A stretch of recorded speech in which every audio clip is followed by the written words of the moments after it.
Iran పై America Israel దాడులు continue చేస్తూనే ఉన్నాయి. ఇక హార్మోజ్ జలసంధి పైన పట్టు సాధించిన ఇరాన్ పై అమెరికా దాడులు కొనసాగిస్తోంది. ఆయిల్ సప్లైకి కేంద్రంగా ఉన్న హార్మోజ్ జలసంధిని నియంత్రిస్తోన్న ఇరాన్ ను అడ్డుకునేందుకు అమెరికా ప్రయత్నాలు చేస్తోంది. తాజాగా హార్మోజ్ జలసంధిపై భీకర దాడులకు దిగింది అమెరికా. ఈ జలసంధి సమీపంలోని భూగర్భ క్షిపణి స్థావరం పైన అత్యంత శక్తివంతమైన బాంబులతో విరుచుకుపడింది. అయితే ఈ విషయాన్ని అమెరికా సెంట్రల్ కమాండ్ అనౌన్స్ చేసింది. హార్మోజ్ జలసంధికి దగ్గరలోని ఇరాన్ క్షిపణి స్థావరాల్లో ఉన్న యాంటీ షిప్ క్రూజ్ క్షిపణులు అంతర్జాతీయ సముద్రం రవాణాకి ముప్పుగా మారాయని చెప్పింది అమెరికా సెంట్రల్ కమాండ్.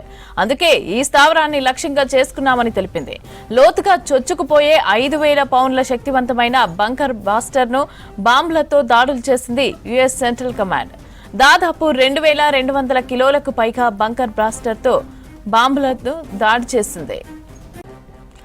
ఇరాన్ తీర రక్షణ నెట్వర్క్ లో భాగంగా అయిన ఆయుధ నిల్వలు, క్షిపణి ప్రయోగ కేంద్రాలను లక్ష్యంగా చేసుకున్నట్లు అమెరికా తెలిపింది.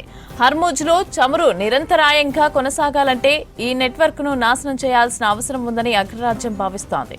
దీని ద్వారా ఈ జలసంధి మార్గంలో వెళ్లే నౌకలపైన ఇరాన్ దాడులు చేయకుండా అడ్డుకుంటామని తాజా చర్యతో అమెరికా సంకేతాలు ఇచ్చినట్లయింది. హర్మూజ్ జలసంధికి యుద్ధ నౌకలను పంపడానికి నాటోతో పాటు మిత్ర దేశాలు కూడా నిరాకరించాయని అమెరికా అధ్యక్షుడు డొనాల్డ్ ట్రంప్ ప్రకటించిన కొద్ది గంటల్లోనే ఈ దాడైతే జరిగింది. ఇక జనరల్ గా బంకర్ బాస్టర్ బాంబులను భూగర్భంలో ఉండే లక్ష్యాలను ధ్వంసం చేసేందుకు యూజ్ చేస్తారు.